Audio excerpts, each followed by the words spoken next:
Warner Bros. Buried a complete Batgirl movie that would have changed everything, and the reason they killed it is something they never wanted you to know. The film existed, it was shot, it was edited, it had a release date.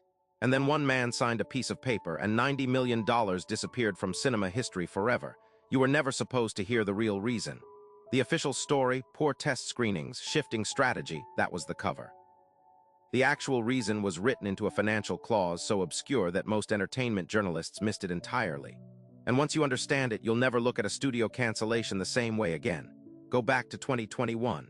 Warner Bros. Is riding high on the DC extended universe, or at least they're pretending to be. Behind closed doors, they're hemorrhaging money trying to compete with Marvel, so the plan was streaming. HBO Max needed content. Big content. Superhero content. Barbara Gordon had been in development on and off for years, but this time it was real. Directors Adil El Arbi and Bilal Fallah, fresh off Bad Boys for Life, were hired in 2021. Leslie Grace, who had just starred in The Heights, was cast as Barbara Gordon. J.K. Simmons was back as Commissioner Gordon. And Michael Keaton was suiting up as Batman again in what was supposed to be his grand return to the role he last played in 1992. This wasn't a test balloon. This was a statement. The deal was signed. The budget was locked at $90 million, steep for a streaming film, but Warner Bros. Was betting on prestige.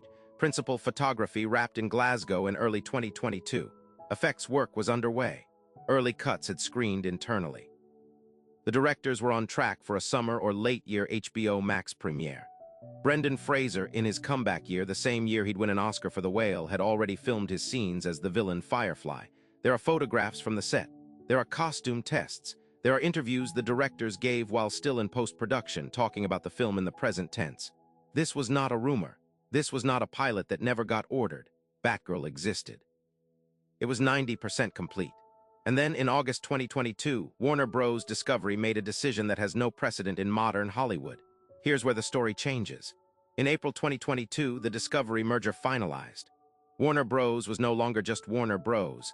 It was Warner Bros. Discovery, controlled by David Zaslav, a cable executive who had built his career on cutting costs and consolidating channels.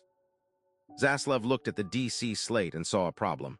Not a creative problem, a math problem.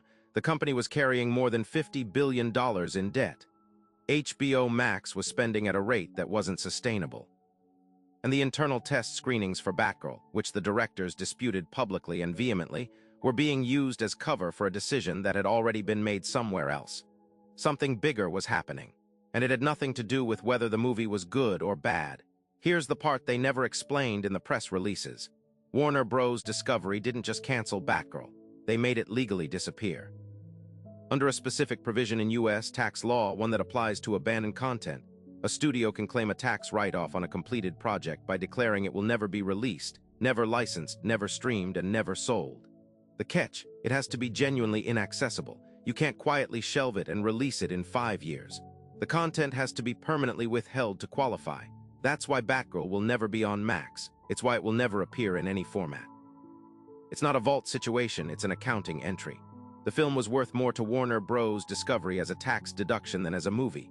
$90 million. Gone. Not because it was bad, the directors walked out of their own test screenings believing they had something. Not because of poor planning, because a spreadsheet said the write-off was worth more than the release, and Batgirl wasn't alone.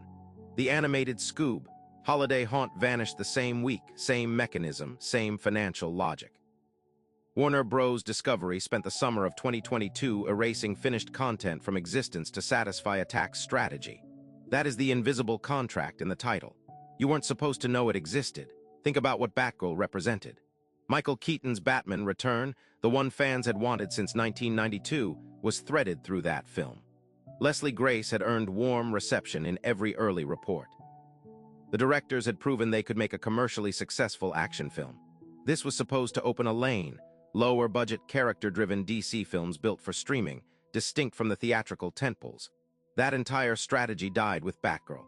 The Keaton thread got rerouted into The Flash and quietly retired. The streaming DC pipeline never materialized. And somewhere in a Warner Bros. Vault sits a finished film the company has decided you will never see.